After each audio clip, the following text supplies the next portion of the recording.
Hello, and a warm welcome to our show, Love Athletics.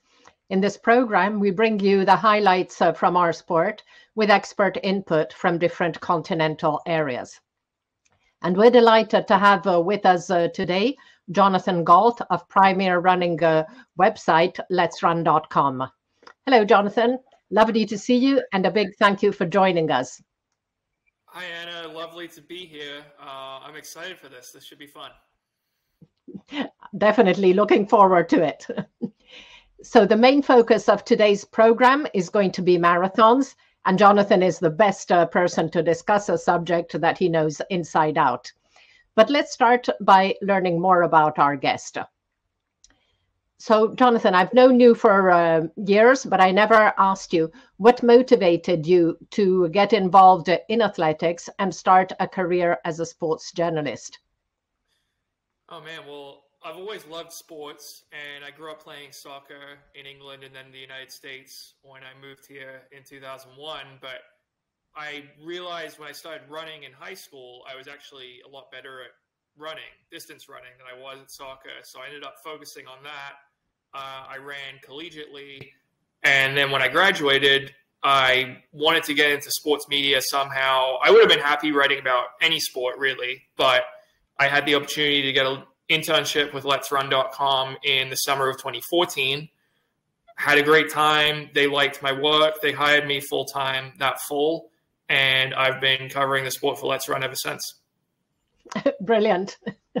Did you have any role models as a runner? You know, not really. I always found it a little difficult to have one favorite athlete in individual sports. You know, I had teams that I rooted for growing up in other sports, but no, running, I kind of just liked watching the major events. I mean, I liked watching Usain Bolt, but I wouldn't consider him a role model. He was just fun to watch. Mm-hmm. And what were your three favorite athletics moments in the course of your career? Okay, so I picked three moments that I covered in person as my favorites. And the first one was Bolt at the 2015 World Championships in Beijing. It was my first World Championships as a journalist, so I was excited for it. It was the first time I got to see Bolt compete. And the showdown between him and Justin Gatlin had been building all summer. Gatlin had been running his fastest times ever.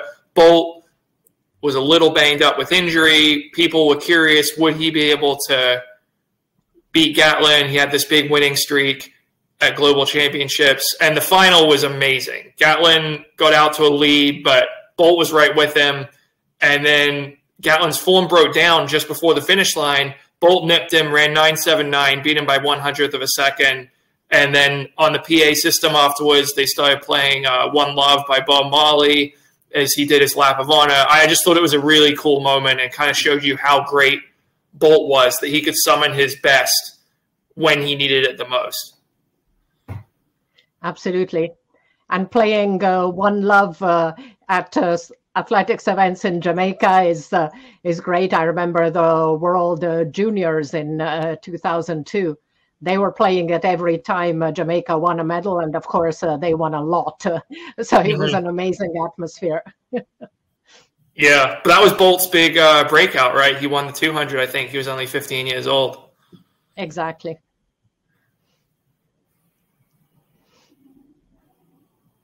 I guess the second one. Yeah, second one was 2016 Olympic final, the men's 1,500 meters, Matthew Centrowitz. The Olympic 1,500 final is one of those really cool races. I look forward to it every 4 years. It's just one of the special days in the sport. And this one was really strange because no one really wanted to lead. Like it was very slow. The winning time, 3:50, was I think the slowest since 1932 or something like that. It was crazy. And Matthew Centrowitz, the American, he was having a really good year. He won the world indoor title that year. He won the U.S. Olympic trials. But Asbel Kiprot was kind of viewed as unbeatable. He'd won 3 straight world titles and was the heavy favorite coming into this race. He'd been toying with Fields on the Diamond League circuit. And we get to halfway. Centrowitz is still in the lead. It's still very slow.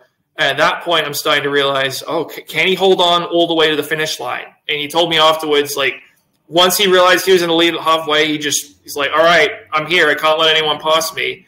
And he did get passed briefly by Ayanle Suleiman just before the bell, but he quickly recovered and closed in 50 point on his last 400. And just the nerves, like, again, I don't really root for athletes, but the nerves of could he hold on and win this gold medal for the United States in an event they hadn't won for 108 years. I can't remember a more dramatic 1,500 meters, and then when he won, it was really cool. He was kind of overwhelmed, but one of my favorite races I've ever seen. Wow. And then the third one was the most recent Olympics, 2021 in Tokyo, 400-meter hurdles, men. Carsten Warholm beating Rai Benjamin. Both of them smashed the old world record. This was just a race that had an enormous amount of hype coming in because Warholm had broken the world record. Benjamin had come close to the world record. They don't really race each other during the regular season, so we've been finally waiting to see them race each other for the biggest prize in the sport, and it was phenomenal. I thought it would be probably 20 years until I saw a man run under 46 seconds in the 400 hurdles. So from Warholm to take the world record from 46.7 to 45.94, I don't think anyone expected that. All the journalists I was talking to was like, was this the greatest race we've ever seen? It was really, really cool. And because journalists, essentially it was media and athletes, were the only people who were allowed to be at the stadium for this because it was the COVID Olympics, I felt really, really lucky that I had actually got to be in the stadium for that race. Yeah, that was one amazing race. Obviously, I only saw it on television. And it's really a pity that then Carsten was injured last year. Now, Alison Dos Santos, who had a fantastic 2022, he's injured. So it's a pity. I hope Alison recovers quickly and we can have all three of the top hurdlers back in great shape for as soon as possible. I know Dos Santos was so good last year that, you would think if he keeps improving, he would have been running times similar to what Warholm and Benjamin got. So, yeah, if not for Budapest, I really hope they're all healthy for Paris. Definitely. Hopefully, Paris will be the place where we see them all again on the top stage. Mm-hmm. So we'll come back later to learn more about our guest. But let's get back to the main focus of today's show, marathons. And let's start by taking a look at key points from the 2022 season. First of all, we've summarized the winners of the 2022 marathon majors, as well as other top marathons. So Eliud Kipchoge started the year in great style in Tokyo with 2 hours 02:40. Brigid Kosgei, also very fast time, 2:16:02. Then it's interesting to look at World Marathon Majors. 2 male athletes won 2 races each. Evans Chebet took Boston and New York. And of course, Eliud Kipchoge, who started his campaign in Tokyo before taking exactly 30 seconds off his world record, bringing it to 2 hours 01:09 in Berlin on 25 September. Among the women, we also had double wins, though not in World Marathon Majors. Yalemzerf Yehuala made a fantastic debut in Hamburg before running almost the same time in London. And Ruth Chepengetich, who had won Nagoya Women's Marathon in March, then clocked a very fast and the world lead for last year, 2 hours 14:18, very close to Brigid Kosgei's world record. But let's get back to Eliud. So double Olympic champion went out super fast in Berlin, going through the halfway mark in 59:51. Now, Jonathan, some people say that with a more conservative race tactics, Eliud could have gone sub 2 hours in an official race. What do you think? You know, I don't really see it that way, Anna. I think that he went out slightly faster than 2-hour pace in Berlin, but to me, this was his shot at trying to break 2 hours in a legal race. He was feeling good, and he faded. And I don't think that if he had gone out in maybe 60-15 or something, he would have been able to then come back in 59-45. He tried to run it as you would run it, like fairly close to even splits, and he just got tired at the end. So I don't agree with that necessarily. Okay, great. I think his manager, Jos Hermans, was among those saying this, but it's interesting that, you know, as you say, it was fairly even splits, and he just tired a little bit in the second part of the race. And in any case, pretty amazing races. Because I think if we look, let me have a look at my data. I mean, in 218, in the last 5 years, 218 to 222, Eliud has run some pretty amazing times. Of course, last year was brilliant racing in London Marathon 2019, 2 hours 02:37. Of course, the Ineos Challenge later that year in October. And in 2018, Eliud had run a then world record of 2 hours 01:39. So really impressive running by Eliud in the last 5 years, and being now almost, 38 and a half, it didn't seem to slow him down, did it? No, I mean, people keep saying, oh, this must be the best we've ever seen from Kipchoge. He must start to slow down at some point, and he never does. You know, like you said, he's almost 38 now, and I think he is 38, and he just ran his fastest time ever. So people are going to say the same thing, I think, this year, but who knows what he has in store. So we'll speak later about the amazing races in Valencia, but look first in detail at the women's marathon season, which saw major upsets and a number of superstars making their debut on the distance. So among the biggest surprises, I would quote Amane Berizos, 2:14:58. She was first in Valencia on the 4th of December, and that makes her the third best of all time. Tigist Assefa ran 2:15:37 in Berlin. That makes her number 5 on the all-time list. And then another surprise, not quite as fast, but Sharon Lokedi winning in New York in 2:23:23.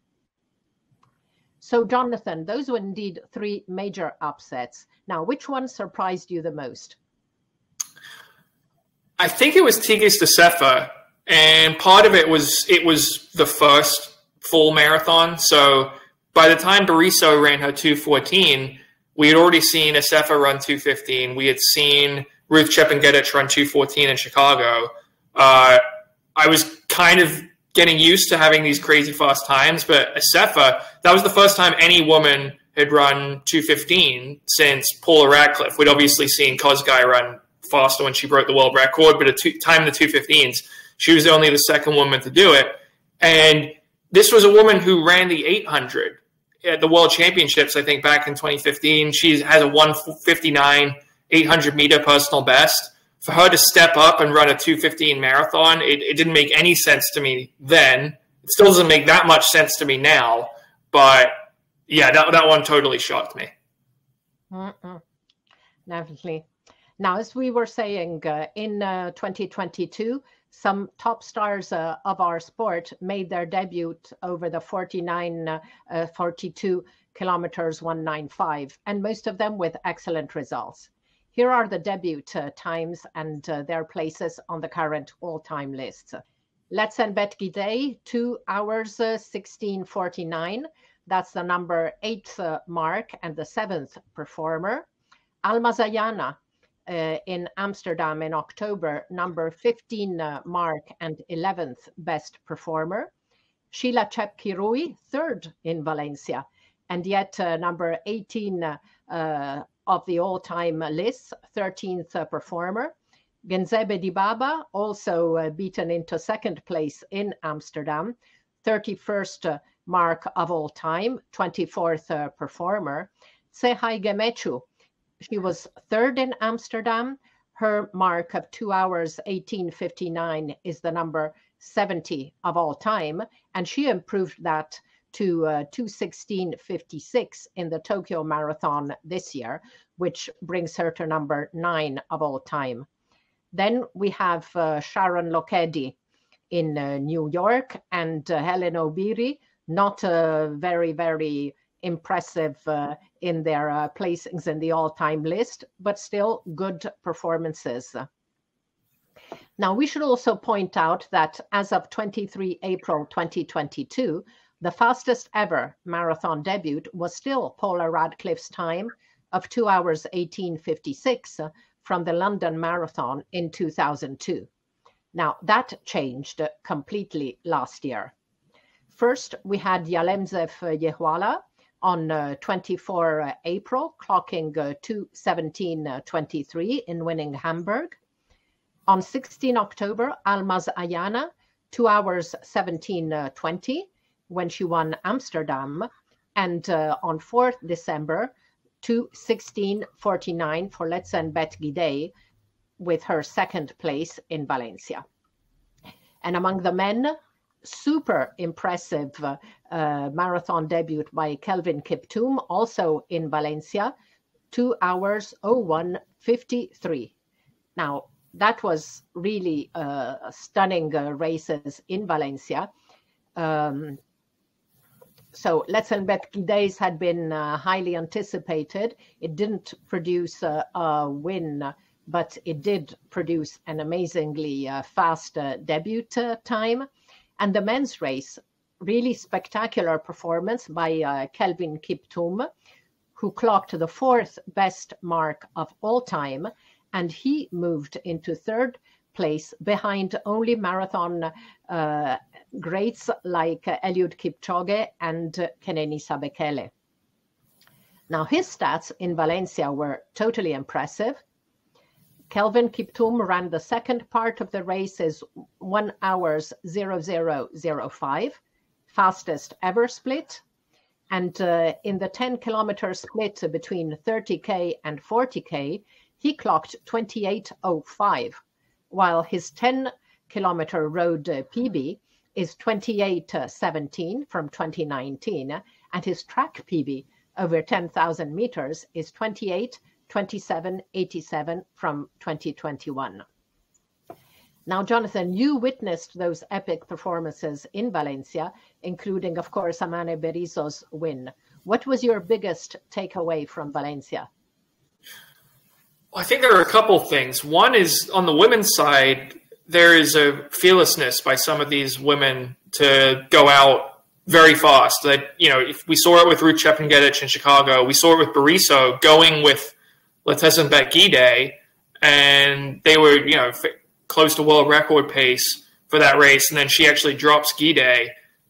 You wouldn't see a woman of Berizzo's credentials doing something like that a few years ago, but I think with the fast times in the earlier full marathons, she was willing to go out at a pace much faster than we would have envisioned, you know, a year or two ago. And then on the men's side, just to be able to close in 28:05 for your last 10K, 60:05 for the second half, those are crazy numbers. Those are numbers we haven't even seen from Kipchoge for the second half. So to me, obviously, Kiptoum, incredible athlete, incredible performance, but it also shows a bit the effect I think these super shoes have, is that the part of the race where people used to be breaking down in the marathon and just trying to hold on, now for a few athletes, it can actually be their fastest part of the race, because I think the shoes help just protect their legs. You've got more energy at that point in the race.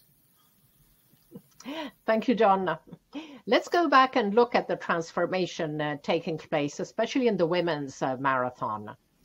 So if we look at the 2022 top lists, we see that 6 of the 15 best athletes of the year were debutants. And Tigista Sefa, who occupies the number 3 spot, had only run 1 marathon before Berlin. So this says a lot, I think. I think that's really interesting stats. You were saying, of course, super shoes can help explain the surge in marathon performances. But I think there's more than that, because if we look at the all-time lists for women, the shakeup is even more evident. You've got huge improvements, mainly among the women. 7 of the top 10 performances of all time were recorded in 2022 and 2023, including the number 6 best mark set by Brigitte Kosgei in Tokyo in March last year. So only Kosgei's 2019 world record, pioneer Paula Radcliffe's then world record from 2003, and Mary Keitany's 2019 mark were not set in the last 15 months. If we look at the top 15 performances, 19 of these were recorded in 22 and 23, and 13 of the top 20. Now, this is unprecedented in any event, male or female, except the 35 kilometers race walk, which was only introduced as a championship distance in the Worlds last year and was rarely contested before then. Among the men, only 3 of the top 10 in the all-time best performances and 4 of the top 15 were set in the same time frame, January 2022 to March 23, including, of course, Eliud Kipchoge's world record. Now, Jonathan, what do you think are the biggest lessons from the 2022 marathon season, particularly among the women? Yeah, I think the women, you bring up an interesting point, Anna. It is an unprecedented thing we saw in the women's marathon for all of those all-time times to come from one year. And people obviously point to the shoes as helping boost performance, which they do, but we didn't see this flurry of fast times in 2018 or 2019 or 2021 when the shoes still existed. And we didn't see it to the same degree on the men's side. So I think, I don't know, I've told to some people I don't have one underlying reason for why all these times were so fast, but I think part of it is mental, is that you see Kosgei running 2:16 in Tokyo, you see Asefa running 2:15 in Berlin, and these women are starting to recalculate what is a fast time. It used to be if you show up to a major and run 2:19, you're in contention for the win. Now 2:19 could get you 5th at some of these races. You need to be in 2:17 shape or faster to win a world marathon major in 2023. So I think collectively, it's just we are recalculating what it means to be a truly fast marathoner on the women's side. We saw it here in the United States as well. The American record, which had stood for more than 15 years by Dina Castro, was broken once in January in Houston and then again in October by Emily Sisson. So I think it's just what it means to be a fast women's marathoner has changed dramatically in the last 15 months. Yes, definitely. And I agree with you. I think the mental aspect is also really big in explaining this, this shakeup. Yeah. So let's move now to 2023. Tokyo Marathon on the 5th of March saw some excellent performances among the women, while the top marks among the men were recorded in Spain. So we saw Rosemary Wanjiru, who was actually a debutante last year, clocking 2:16:28 in Tokyo, relatively closely followed by Sehai Gemechu, who had also made her debut last year, and another good mark by Ruth Chepngetich. Men's results not quite as impressive. The best is Gadisa Shumye in Sevilla, 2 hours 04:59. And then 2 runners in Barcelona, 2:05:06 for Marius Kimutai and 2:05:12 for Osman El Gumri. Now, these lists are likely to undergo a major shakeup in the next 2 weeks after the Boston and London marathons. Now, Jonathan, probably the biggest question that we all have in marathon racing is, can Eliud fulfill his goal of winning in Boston and New York and claim all 6 World Marathon Major titles? I think he can. And usually when you're picking a World Marathon Major, you would take the field over one individual athlete. But if you look at Eliud's record, he's only lost 2 marathons in his entire life. One was his second marathon in Berlin in 2013, and then London in 2020, the pandemic edition. He's just so consistent. And I know Boston and New York present different challenges because of the hills, because there's no pacemakers, but I have to say he's the favorite in Boston, and he would be the favorite in New York if he runs it this year. So I think he will, but I'm not ruling out that he could get beat in one of those races. The Boston field's really strong. He may have to come back for a second crack after Paris next year, or 2025. So you mentioned different courses, because Eliud's successes were mostly achieved on fast, flat courses. So you still think he can fare well on Boston's tough and hilly course? I think so. He trains on hills in Kenya. It's not that he's completely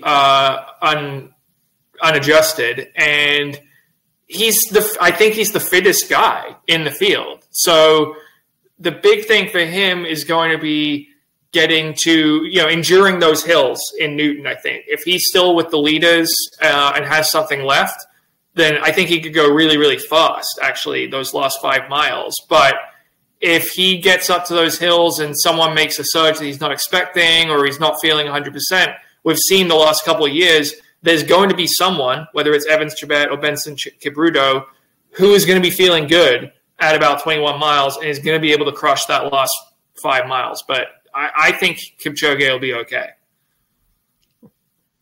So let's look in detail at the entries for the Boston Marathon on 17 April. So as you said, Kipchoge will be up against some pretty tough competitors, 3 of whom have already won this race. Evans Chebet won it last year, Benson Kipruto in 2021. Lelisa Desisa won it twice, but it was a little longer ago, 2013 and 2015. So really impressive fields in there, with some very fast runners and, as we said, runners who have experience running in Boston. Women's field is also very interesting, with Amane Beriso, Gotitom Gebreselassie, the world champion, Sheila Chepkirui, Jocelyn Jepkoski, and Edna Kiplagat. And plus Helen Obiri having a crack in New York, in Boston, after her debut in New York last year. So, Jonathan, what are you most looking forward to from the men's race in Boston? It has to be Kipchoge. Like we said, he's the biggest star in marathoning. He's running on one of the most famous courses in marathoning. But what's really exciting about this is that Boston didn't just spend all their budget on bringing in Eliud Kipchoge. They've got some serious challenges to him. Like, if you were going to pick anyone from the whole world to give Kipchoge a run for his money on the Boston course, I think Evans Chebet would be your number 1 pick, because he's the defending champion. He also won New York. He does well in these kind of races. And Benson Kipruto might be your second pick, because, as you said, he has won on this course as well back in 2021. And he won Chicago last fall, so we know he's fit. So if he's going to win this race, Kipchoge, and get number 5 on his World Marathon Major resume, he's going to have to really earn it, because these guys are tremendous, 2 of the best marathoners in the world. Yes, exactly. And what about the women's race? The women, I think, is more wide open. There are a lot of good athletes in this field. Obviously, Beriso, her personal best, stands out at 2:14, but that was in Valencia in perfect conditions in December, and this is going to be Boston. There's going to be hills. We don't know what the weather's going to be like. So this one I see as far more wide open than the men's race. But I mean, I'm definitely interested to see what Obiri does, because I think she was in great shape for her debut in New York last fall. It just didn't go according to plan. We've seen her win RAK and win the New York City half already in 2023. We know she's fit. I think she's ready to do something special. But again, it's a pretty deep field, so she's going to have to work for it. Definitely. And on my part, I must admit that I'll be rooting for Edna Kiplagat to make the podium again at 43. 27 years after she first won the Kenya Vest at the under-20 race at the World Cross. I'm totally impressed by the double world champion of 2011 and 2013, who won in Boston in 2017 before finishing second in 2019 and 2021. And then for 2021, she was later upgraded to winner after the doping DQ of Diana Kipchoge. And she was fourth in 2022. So I'm looking forward to that. She really is an impressive athlete, impressive work ethic, and somebody I appreciate a lot. Oh, for sure. She's one of the most respected athletes, I would say, in the sport when you talk to her fellow competitors. And like we said with Kipchoge earlier, everyone's wondering, oh, is this going to be finally the year he slows down? People say that about Edna in Boston. Oh, she's 42, she's 43. She can't do it again, but she always does. So, yeah, she's a great one to watch. Okay, and 6 days after Boston, it's the London Marathon on the 23rd of April. Now, 4 of the top 5 runners in the all-time list will be competing, and the only one missing is Eliud, who is running instead in Boston. So Kenenisa Bekele, that with his then world record 2:01:41 in Berlin, Kelvin Kiptum with his amazing Valencia debut, Birhane Legesse, Mosinet Gereme, all under 2 hours, 3 minutes. Amos Kipruto just slightly above 2 hours 03, Tamira Tola and Kinde Atanawe. Now, other interesting entries, Mo Farah, even though I honestly don't believe he will have a great performance, Jeffrey Kamworor, and Yuki Kawauchi. Among the women, really interesting field with Bridget Kosgei with her 2 hours 14:04 world record and her recent 2 hours 16 from last year. Peres Jepchirchir, the Olympic champion, with a PB of 2:17:16. Yalem Zerfiehwala, who had this fantastic debut in Hamburg and then clocked a very similar time in London. Alma Zayana and Genzebe Dibaba, 2 debutants from last year, will be in London. And we'll see more debuts from Sifan Hassan and Eilish McColgan, who could both do very, very well on the distance. So, Jonathan, what are you looking forward to the most in London, starting with the men? Yeah, the men, I want to see how Kiptum does in his follow-up from his debut. 2:01:53. He's, like you said, the 3rd man in history to break 2:02 behind Bekele and Kipchoge. This is going to be a huge test. Obviously, he beat some pretty good guys in Valencia, but he's never run a world marathon major. He's got that field of 2:02 guys. Can he back this up? Can he really prove himself as maybe the next big star in this event? And then the women's side, I'm really excited for that Kosgei versus Jepchirchir duel. I think those two have been the best marathoners of that generation. It's the Olympic champion against the world record holder. Even when they raced in Sapporo at the Olympics in 2021, Kosgei, I don't think she was 100%. She was a little banged up. Neither of them ran full marathons last year due to injury, but if they're at their best, I think they're the 2 best in the world.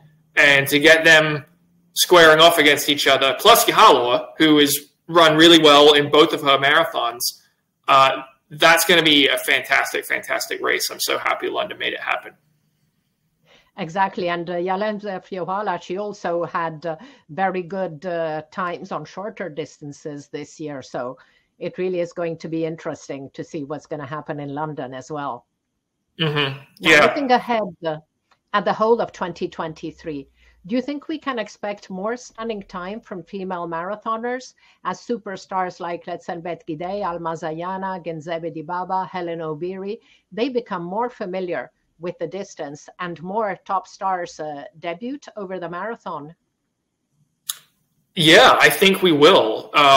You only need to look at Tokyo, where we had two women run 2:16, and I don't think they're women that we would have considered on the level of someone like Kosgei or Jepchirchir before the race. So I do think these fast times will continue. It depends, of course, on the conditions. If you have good weather in London or Chicago or Valencia, that is going to spur these fast times. But yeah, I think Gidey can definitely go faster. I think Perez Jepchirchir, if she's in shape, can go a lot faster than 2:17, which is her PB. And I think Kosgei has spoken before about wanting to lower her world record. So I wouldn't be surprised if the world record's broken at some point in 2023. Thank you, Jonathan. Let's look now at what's been happening in our sport over the past fortnight, starting with race walking with the Dudinska 50 race walk meet on the 25th of March, the first race walking tour Gault event, where excellent results were recorded in the women's 35K. Peru's Kimberly Garcia Leon, after a solitary race from the very early stages, clocked a world record time of 2 hours 37:44 to conclude under the 2 hours 38 requested by World Athletics for the official world record in the discipline. The double world champion, who plans to double again in Budapest this summer, improved her own PB set in Eugene last July by 1 minute 30. And China's 35-year-old Liu Hong showed she is still a force to be reckoned with, breaking the Asian record with 2 hours 40:06 in her debut at the distance. Liu Hong had won 4 world titles over the 20K, 3 consecutive ones in 2011 to 2015, followed by another one in 2019, and she had medaled at the last 3 Olympic Games, including winning gold in Rio 2016. Now, with the individual 35K race walk event now out of Paris Olympic Games, it remains to be seen if the event can survive.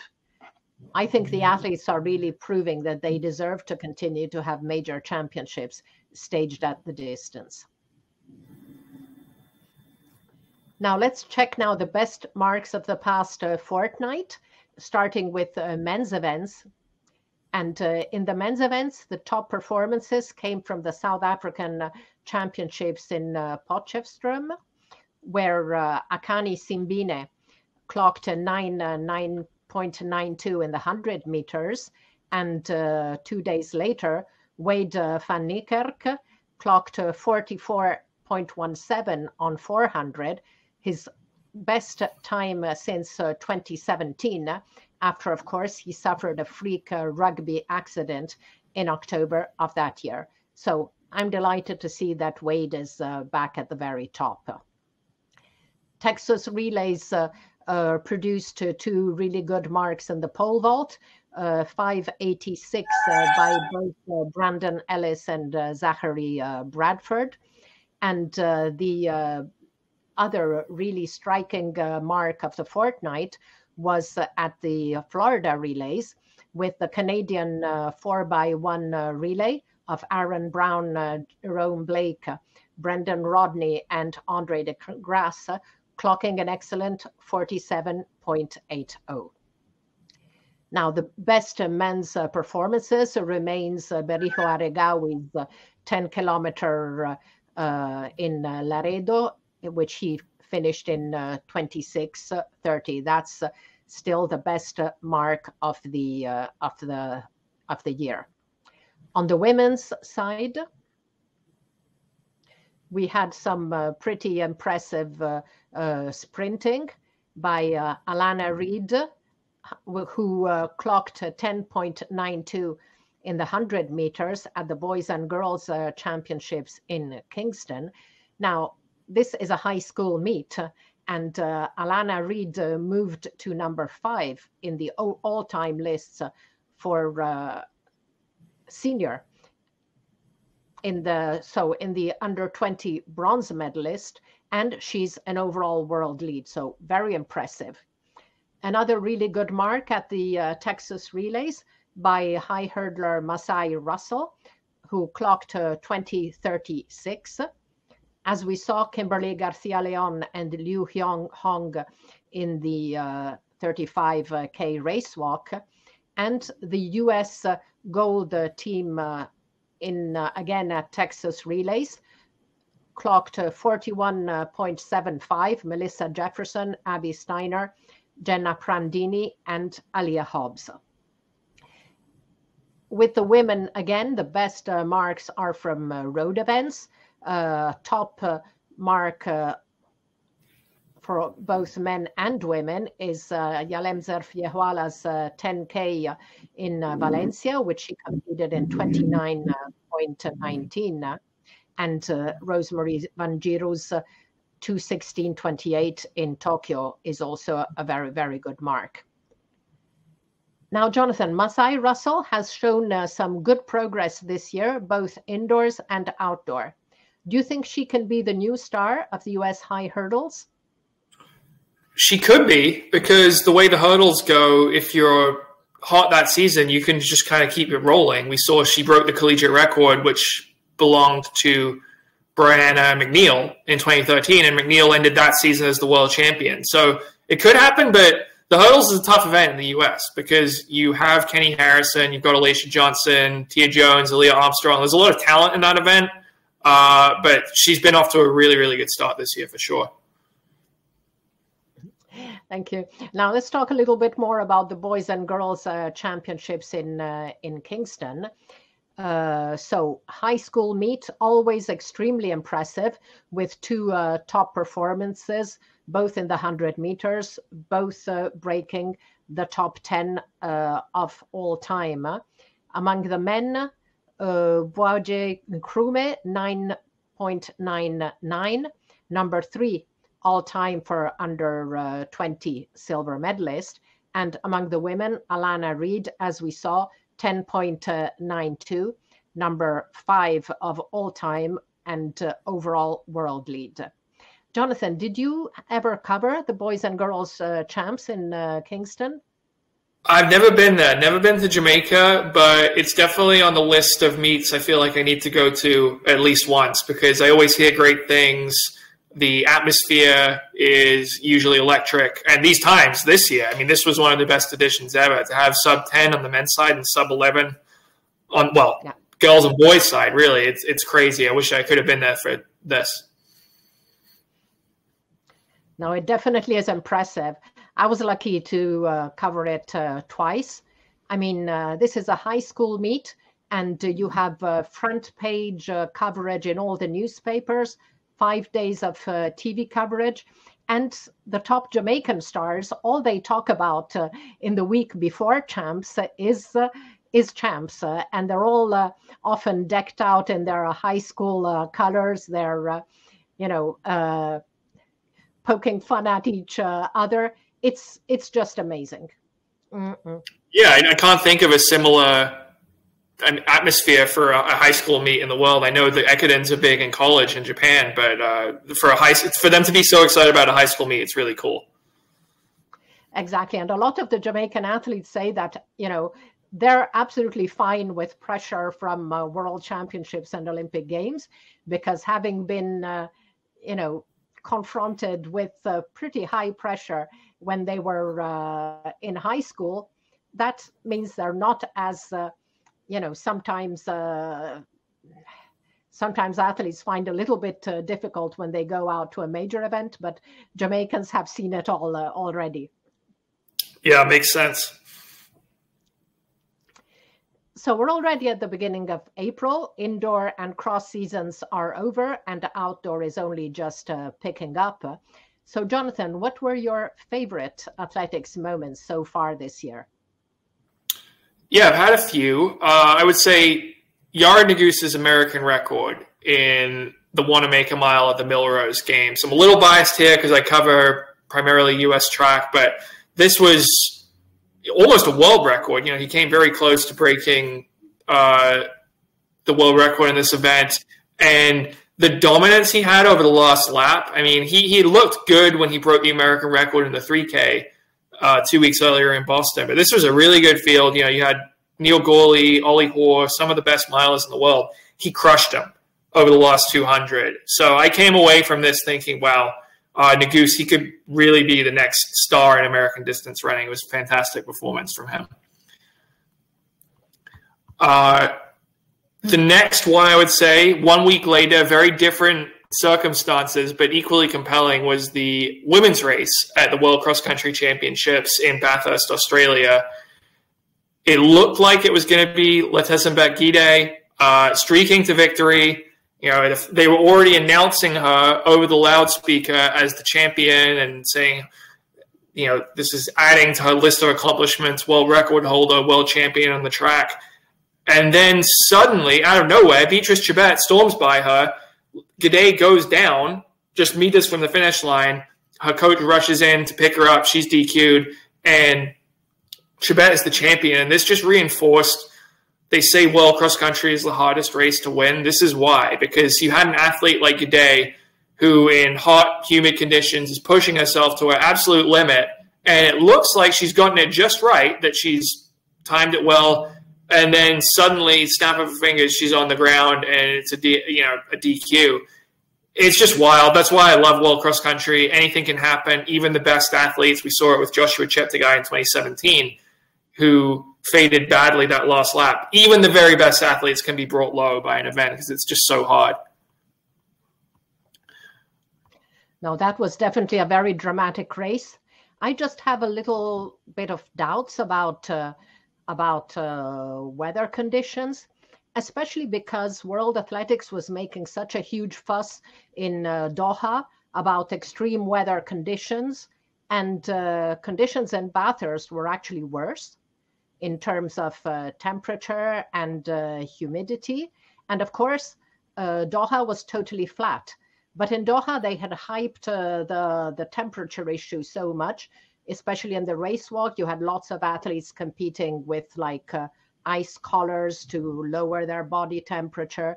In Bathurst, you had a really, really tough conditions and an extremely tough course. Yeah, it was brutal. And, you know, there at the finish line, it was crazy. Just people were wiped out left and right. And some people got medical attention. I actually think World Athletics, in terms of like treating people for the heat and making sure everyone was okay, they did a pretty good job. There was water stations on the course, which I couldn't remember seeing for a cross-country race. But yeah, if they wanted to make it, I guess, as safe as possible, they would have shifted the races to the morning. I think it ended up okay, but it was really, really hard conditions for distance running, and normally, you know, that's not what you want. But I do think it kind of contributed to how epic the race was, with athletes having to battle not just each other, but the weather as well. The one I found toughest was in the under-20 race, the Japanese athlete who'd been in the leading pack most of the race and who collapsed 5 meters from the finish line, who tried to, you know, he was sitting and trying to push himself with his hands across the line, and then he just flopped like 1 meter before. That was really tough, I think. Yeah, for the junior athletes, it's a lot of them haven't raced in an atmosphere like that before, so it definitely be hard for them. And then I guess that you want to ask me for 3 moments for 2023. So I would also say the most recent one I saw was Britton Wilson running her American record of 49.48 in the NCAA championships in Albuquerque a few weeks ago. That was really great because I didn't see it coming. I knew Britton Wilson was a really great athlete. She was the NCAA champion in the 400 hurdles last year, but she was going up against Talitha Diggs of Florida, who was the U.S. champion in the 400 last year outdoors, who had set the American record in the 400 indoors just 2 weeks before NCAA's. They were going in the same heat. Wilson let Diggs get out to this big lead. And I was watching it thinking, okay, this is going to be Talitha Diggs most likely. And then her second lap, Wilson was just incredible. She opens up this huge gap. I think Talitha Diggs was a little stunned as to what was going on.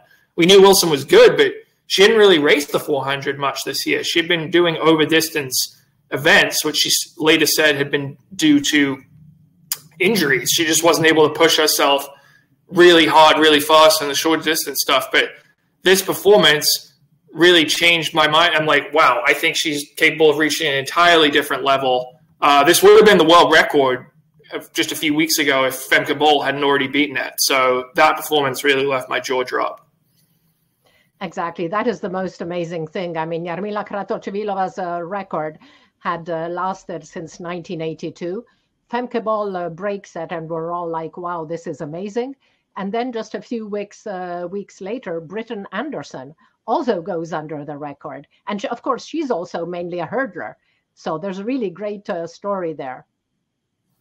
Yeah, I think it's going to be really exciting to watch the rest of the year with those two, and then Sydney McLaughlin-Levrone as well. Exactly, which brings us to the next question. So what are you most looking forward to for the rest of 2023? Yeah, so they're definitely on it, but I would start with, what's right ahead of us. That's Kipchoge in the Boston Marathon in 2 weeks' time, less than 2 weeks at this point, actually. That's going to be awesome. We talked about that. And then also that Kosgei versus Jeff Chirchir battle in the women's race in London. I think we already explained, why those showdowns are going to be so great. So I'm excited about that. Then also in the men's 1500, I'm really looking forward to see what Yared Nuguse can do. I mentioned his win at Millrose in the mile.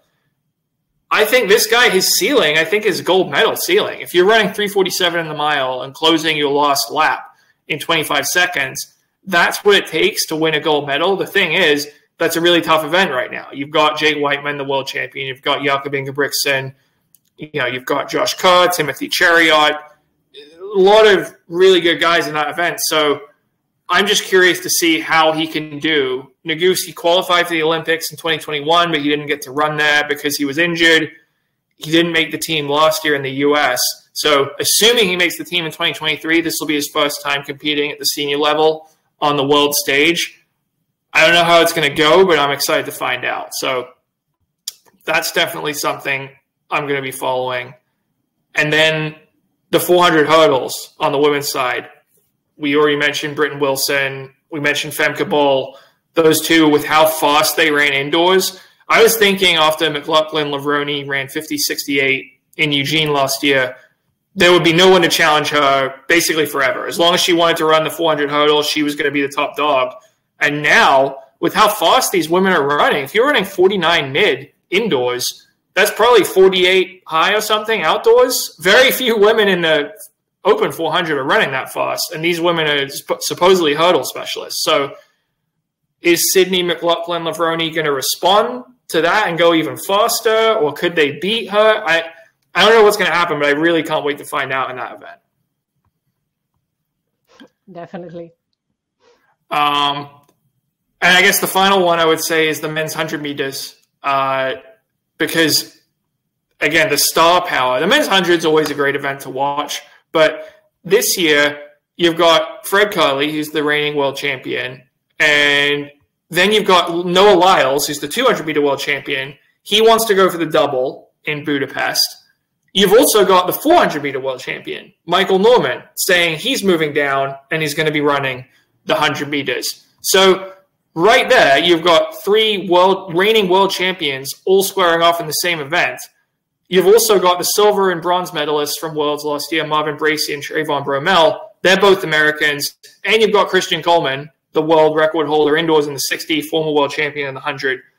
Only 4 of those guys can make the U.S. team. So the USA final in the 100 meters, Curley's, we know he's on the team. Everyone else has to fight for their spot. Some really, really good guys are going to be left off that team. So that is going to be one of the races of the year before we even get to the World Championships. And at the World Championship, of course, being Italian, I hope that Marcel Jacobs will be back in shape. and that Samuele Ceccarelli can prove that his indoor success can transfer onto the 100-meter now that he's finally injury-free after 3 seasons in which he was always getting injured. So we'll see what happens there. Yeah, I don't want to discount Jacobs because his championship record is incredible. We know he won the Olympics. He won World Indoors over Coleman. He just hasn't been able to stay healthy the last couple of years. And if he gets to Budapest and he's 100%, he could absolutely beat all those guys. And they've got the young Jamaicans, Oblique Seville, Akeem Blake. Yeah, it should be a really great year in the 100. Definitely. Thank you, Jonathan. Let's move now to some cool athletics news.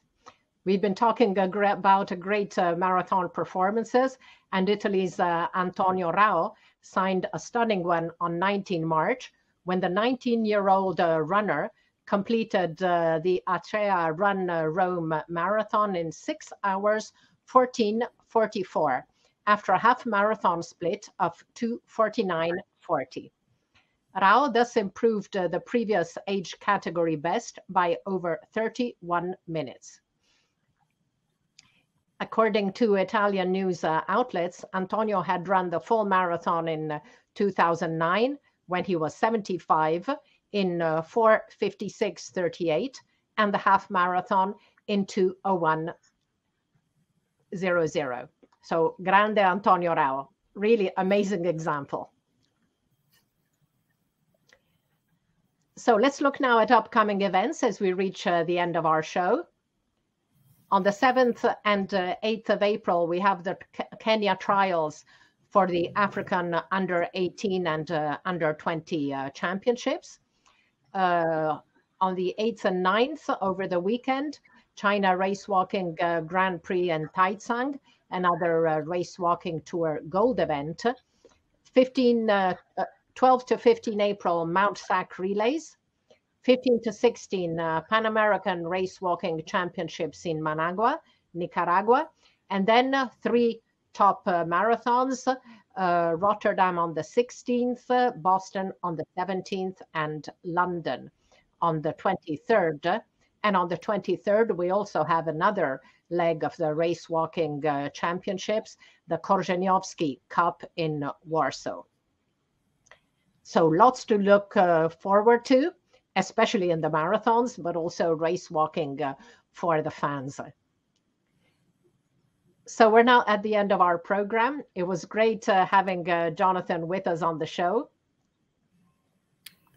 Yeah, it was great being here, Anna. I had a lot of fun. It made me realize how exciting the 2023 season is going to be, on the track, and especially in these marathons. Like, man, it's going to be busy, but it's going to be a lot of fun to cover those races.